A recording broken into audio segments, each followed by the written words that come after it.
ناظرین گرامی آپ کو بتاتا ہوں کہ حضرت باز بستامی جو ہے وہ تصوف کے حوالے سے وہ کیا کہتے ہیں، تصوف جی جی دیکھیں تصوف کی حضور تصوف کے بارے میں ہمارے آڈینس کو، ہمارے یہاں کے جو لوگ ہیں معاشرے کے، ان کو پتہ ہی نہیں ہے۔ تصوف بیسیکلی جس طرح اسلام ہے نا، اسلام جتنے اخلاق کریمانہ کی طرف ہمیں راغب کرتا ہے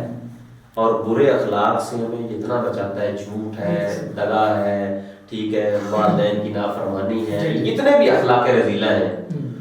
وہ بزرگان دین نے ان کو پریکٹیکلی طور پر جو چیزیں اپنے اوپر پہلے اپلائی کی اور پھر اپنے متوسلین کو، اپنے مریدین کو اور ان کے جو حلقہ تربیت میں لوگ آتے تھے ان کو اس کا پابند بنایا اور اس کو نام تصوف دے دیا گیا۔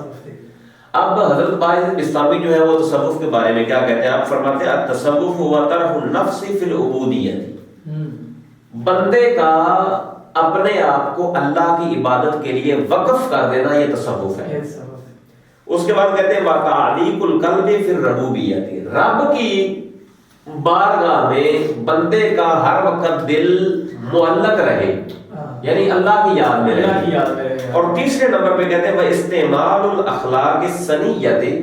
اچھے اخلاق کے ساتھ لوگوں کے ساتھ پیش آنا، یہ تصوف ہے۔ اور چوتھے نمبر پہ فرماتے ہیں وَالنَّظَرُ إِلَى اللَّهِ سُبْحَانَهُ وَتَعَالَى بِالْكُلِّيَّةِ، ہر وقت اللہ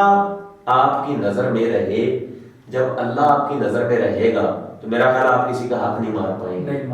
آپ کسی کو ستا نہیں پائیں گے، آپ کسی کا دل نہیں دکھا پائیں گے، آپ کسی کے ساتھ جو ہے نا وہ دھوکہ نہیں کر پائیں گے۔ آپ ہر وقت جب اللہ آپ کو یاد رہے گا، نگاہ میں رہے گا، تو میرا خیال ہے آپ اچھے اخلاق کے ساتھ ہی پیش آئیں گے۔ یہ وہ بزرگان دین ہیں جن کا اصل چہرہ لوگوں نے دیکھا ہی نہیں ہے، لوگوں کو دکھایا بھی نہیں ہے اور لوگوں کو پتہ بھی نہیں ہے،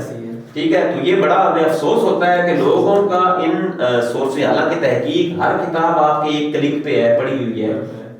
تو آج تک کے لیے میرا خیال ہے یہی کافی ہے۔